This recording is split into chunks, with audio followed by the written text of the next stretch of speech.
네, 일반적으로 신명기 12장의 그 표제어라고 할 수 있나요? 그 소제목이나 주제로는 사실은 중앙성소입니다. 그래서 오늘 우리가 32절까지지만 19절까지 읽었는데 여기 19절까지 읽으면서도 계속해서 반복되는 내용이 뭐냐면 하나님께서 택하신 처소에서 예배를 드리라는 것입니다. 그리고 레위기에서 계속해서 나왔던 것처럼 11조라든가 번제라든가 낙헌제라든가 서원제를 하나님 앞에 드리라고 이렇게 말씀을 하는 것이죠. 그런데 우리가 읽으면서 알 수 있었던 것처럼 우리가 원하는 곳에서 함부로 예배하는 것이 아니라 하나님이 택하실 처소에서 예배하라고 하는 것입니다. 너희의 마음대로 너희 뜻대로 예배하는 것이 아니라 하나님이 지정한 곳에서 예배하라는 것이죠. 그래서 이 율법에 의해서 요한복음에 보면 사마리아 여인이 예수님을 만났을 때 우리가 어디서 예배해야 하는가 그것에 대해서 묻잖아요. 그것이 이 신명기의 말씀으로부터 유래되는 것입니다. 하나님께서는 지정하셨습니다. 택하신 한 장소를 지정하셨는데 중앙에서 하나님 앞에 예배 드리기를 원하셨습니다. 왜 그러냐면 가나안 풍습에 의해서 가나안 사람들은요 자기가 사는 곳에서 그 잡신들 우상들을 섬겼습니다.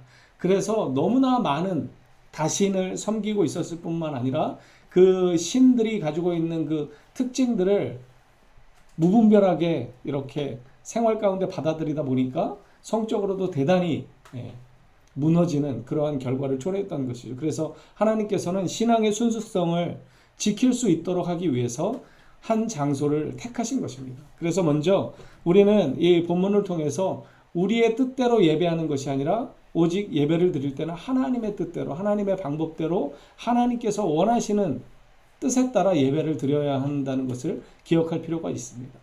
그래서 우리가 우리의 마음의 상태나 우리의 어떤 상황이 안 좋다고 해서 예배를 등한시하면 절대로 안 되는 것이죠.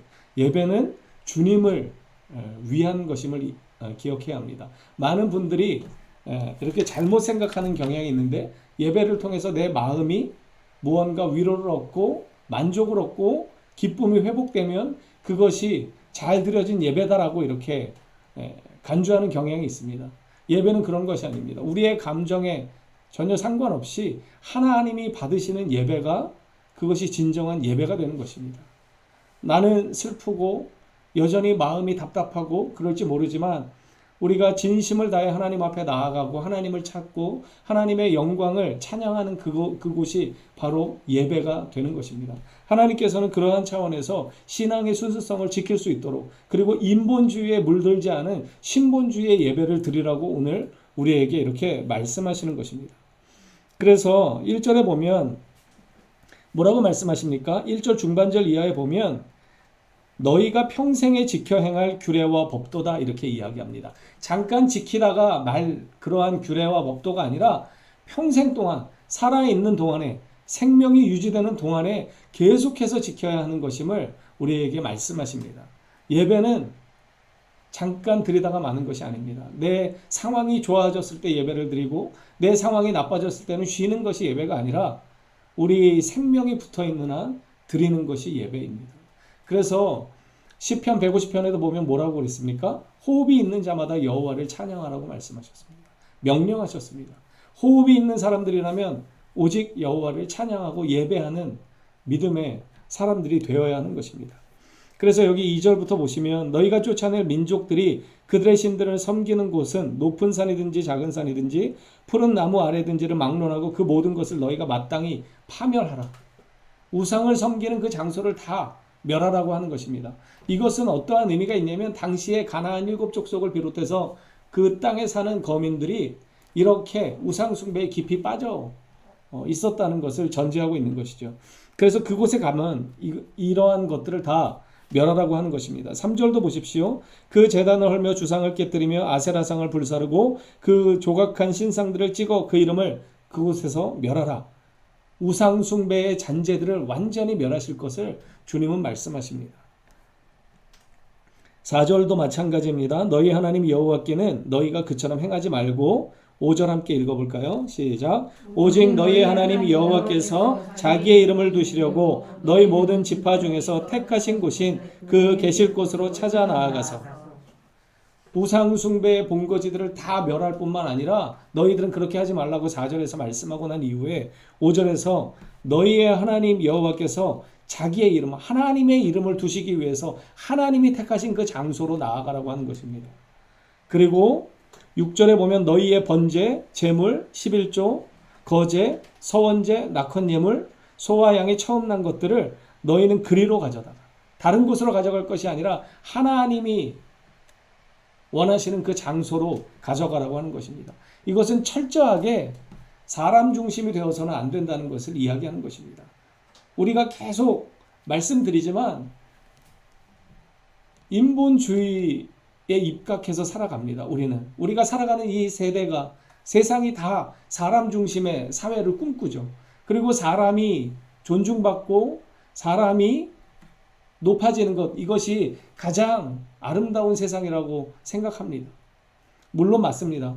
하나님께서 지으신 바 된 인간들은 존중을 받을 만한 그러한 존엄성이 있습니다. 하지만 사람이 높아지는 것을 하나님은 원하시지 않습니다. 하나님이 영광을 받으시는 것이 진정으로 우리가 만족을 누릴 수 있는 길이고 행복을 누릴 수 있는 길입니다. 그래서 하나님께서는 계속해서 이렇게 말씀하시는 것입니다. 어떠한 예배를 드리려는가? 하나님을 만족시키는 예배를 우리는 드려야 합니다. 그래서 우리가 예배를 드리고 신앙생활을 할 때 나는 정말 하나님의 마음을 시원케 하는 신앙을 가지고 있는가? 나는 하나님의 마음을 정말 흡족시킬 만한 예배를 드리고 있는가? 그리고 그런 예배를 나는 꿈꾸고 있는가? 나의 만족을 위한 예배가 아니라 나의 기쁨을 위한 신앙이 아니라 나의 어떤 외로움을 달래기 위한 신앙이 아니라 나를 지으시고 이 우주의 만왕이 되시는 그 하나님의 기쁨과 영광을 위해서 나는 예배하고 그것을 위해 나는 살아가고 있는가 우리는 물을 필요가 있습니다. 오늘 신명기 12장의 말씀은 우상숭배에 관한 말씀도 있는데 결국 그 우상숭배를 제거하라는 말씀은 여호와 하나님만을 섬기라고 하는 다른 표현인 것입니다.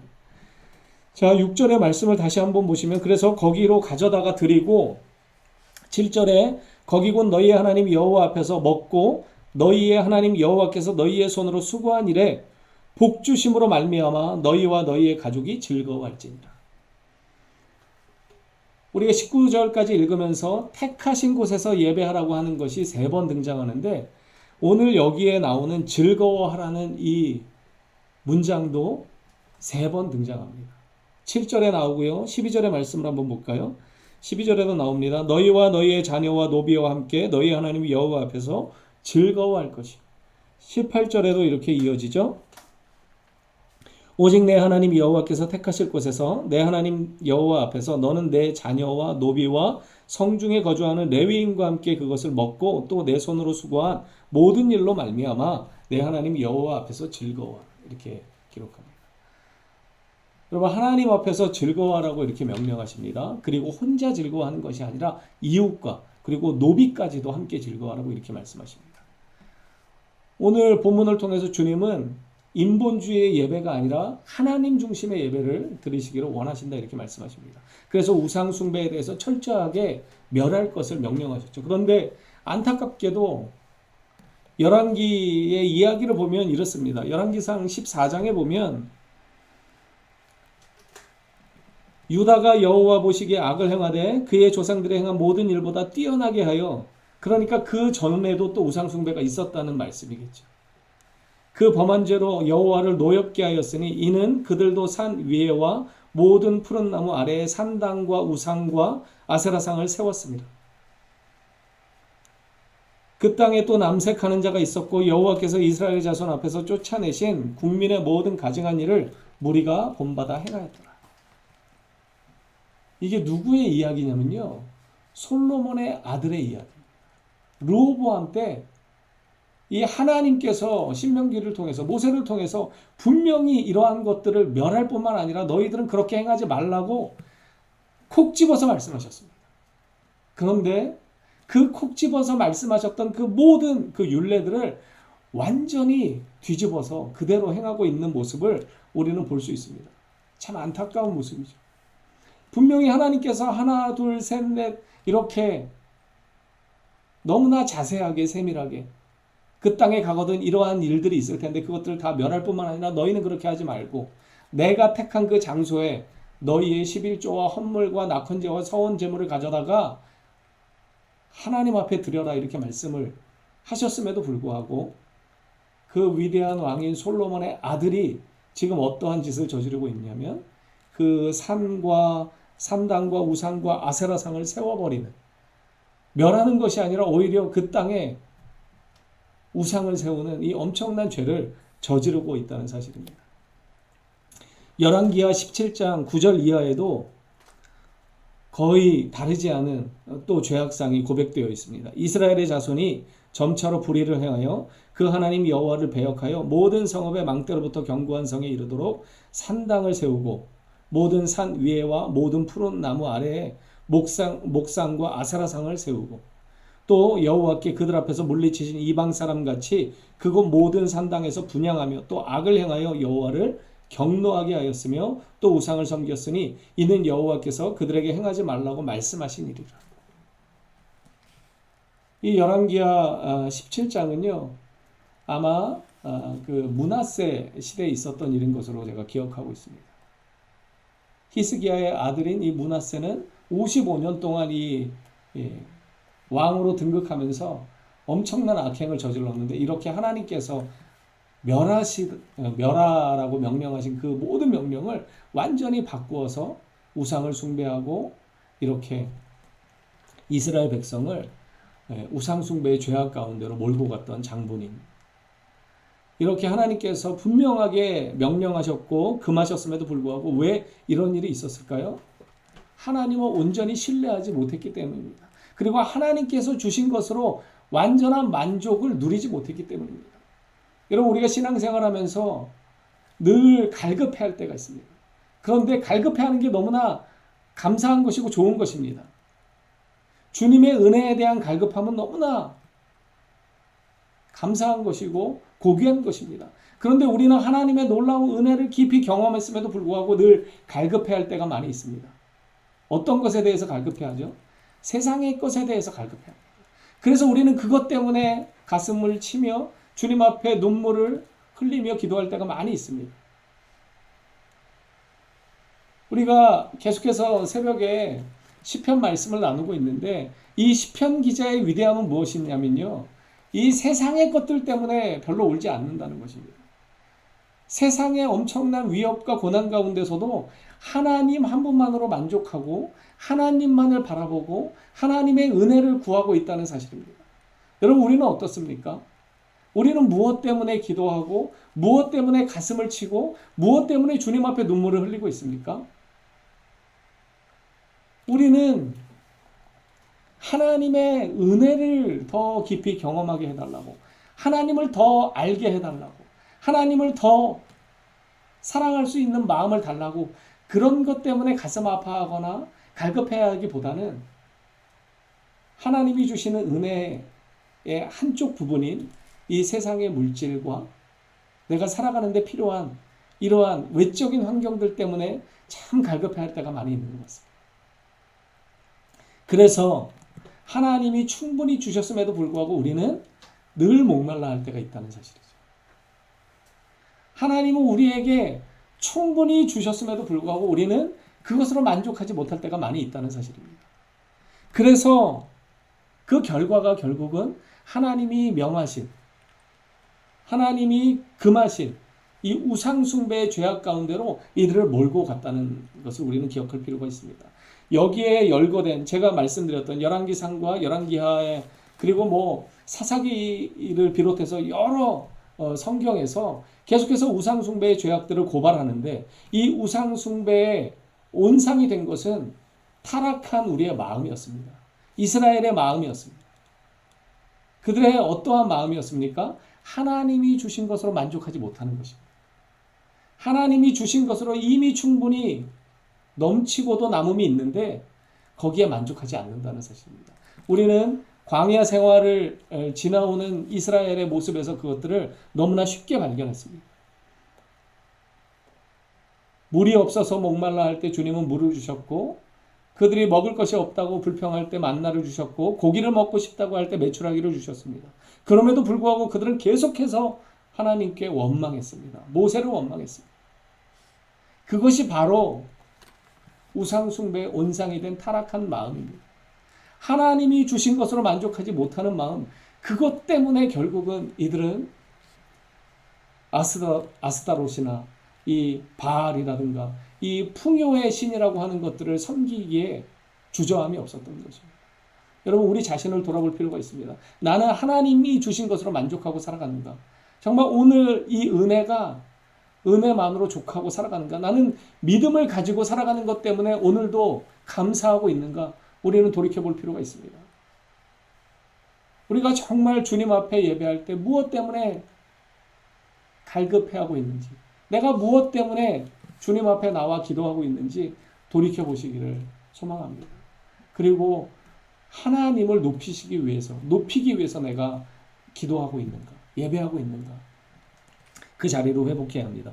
우리 읽진 않았지만 12장 28절 말씀을 한번 볼까요? 그 신명기 오늘 본문의 28절입니다. 함께 좀 읽겠습니다. 시작. 내가 내게 명령하는 이 모든 말을 너는 듣고 지키라. 내 하나님 여호와의 목전에 선과 의를 행하면 너와 내 후손에게 영구히 복이 있으리라. 결론적인 말씀이거든요. 하나님께서 우상을 멸하라고 그랬고 하나님이 택하신 그곳에서 사람 중심의 예배가 아니라 하나님 중심의 예배를 드리라고 말씀하셨습니다. 그리고 그것을 지키면 어떻게 된다고 말씀하시냐면 복을 주시겠다고 이야기하는데, 오늘 이 본문을 잘 28절을 보시면은요, 내가 너에게 명령하는 이 모든 말을 너는 듣고 지켜라. 너의 하나님 여호와의 목전에 선과 의를 행하면, 여러분 여기에 선과 의가 나타납니다. 선한 것, 바른 것, 그것이 결국은 하나님의 명령에 순종하는 것임을 우리는 알아야 합니다. 여러분, 선을 행하고 싶으십니까? 의를 행하고 싶으십니까? 의인이 되고 싶으십니까? 선인이 되고 싶으십니까? 답이 여기 나와 있습니다. 하나님의 명하신 대로 살아가는 자가 하나님 앞에 선과 의를 이루어가는 것입니다. 그리고 하나님은 하나님 말씀 앞에 순종하는 자에게 복을 주시겠다 오늘 말씀하시는 것입니다. 우리 앞으로 좀 넘겨보시면 유명한 장이죠. 신명기 28장 축복과 저주장인데, 여기 신명기 28장 2절의 말씀을 좀 함께 보겠습니다. 신명기 28장 2절 함께 읽어볼게요. 시작. 내가 내 하나님 여호와의 말씀을 청종하면 이 모든 복이 내게 임하며 내게 이르리니. 여기서도 마찬가지죠. 무엇을 이야기하십니까? 하나님의 말씀대로 순종할 때 하나님이 예비하신 모든 복을 주시겠다 말씀합니다.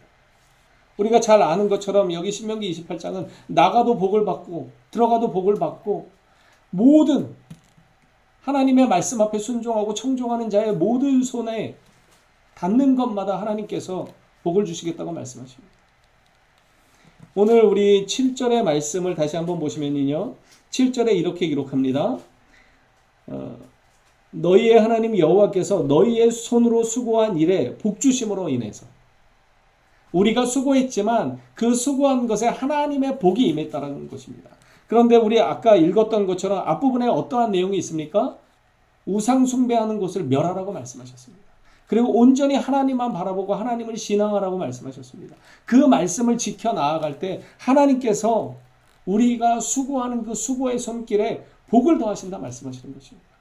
그리고 그 복 주시는 것 때문에 즐거워하라고, 너희와 너희 가족이 즐거워하라고 말씀하십니다. 여러분, 하나님 앞에서 즐거워한다는 것은 무엇입니까?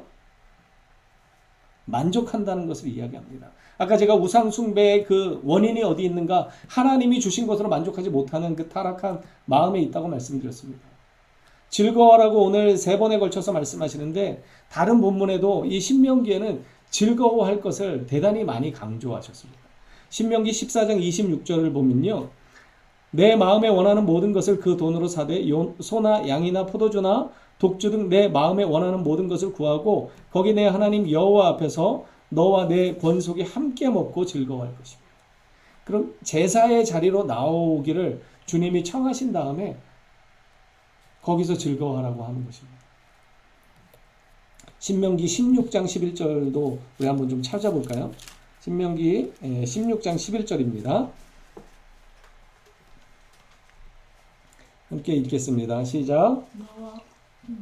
너와 내 자녀와 노비와 내 성중에 있는 레위인과 및 너희 중에 있는 객과 고아와 과부가 함께 내 하나님 여호와께서 자기의 이름을 두시려고 택하신 곳에서 내 하나님 여호와 앞에서 즐거워할지니라.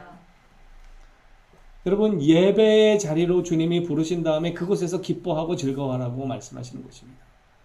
예배의 자리에 나올 수 있음에 만족하라는 것입니다. 새 생명을 얻었음에 기뻐하라는 것입니다. 하나님의 백성이 된 것 때문에 기뻐하라고 하는 것입니다. 더 이상 다른 무엇이 필요합니까? 죽을 죄에서 심판 가운데서 자유롭게 되었습니다. 저주에서 속량함을 받았습니다. 사망의 굴레에서 완전히 노임을 받았습니다. 그것 때문에 하나님은 기뻐하라고 말씀하시는 것입니다. 예배가 왜 감격스러워야 합니까? 왜 예배가 기뻐해야 합니까? 예배는 저주받은 우리 인생이 완전히 바뀌어졌음을 깊이 깨닫는 자리이기 때문이고, 용서받을 수 없는 죄인이 하나님의 아들의 속량함과 사랑함 때문에 다시금 살아갈 길을 얻은 것을 깨닫는 자리이기 때문입니다. 그리고 그 새 생명을 얻은 자가 나올 수 있는 자리가 바로 이 예배의 자리입니다. 여러 번 말씀드렸던 것처럼 아무나 예배의 자리에 나오지 못합니다.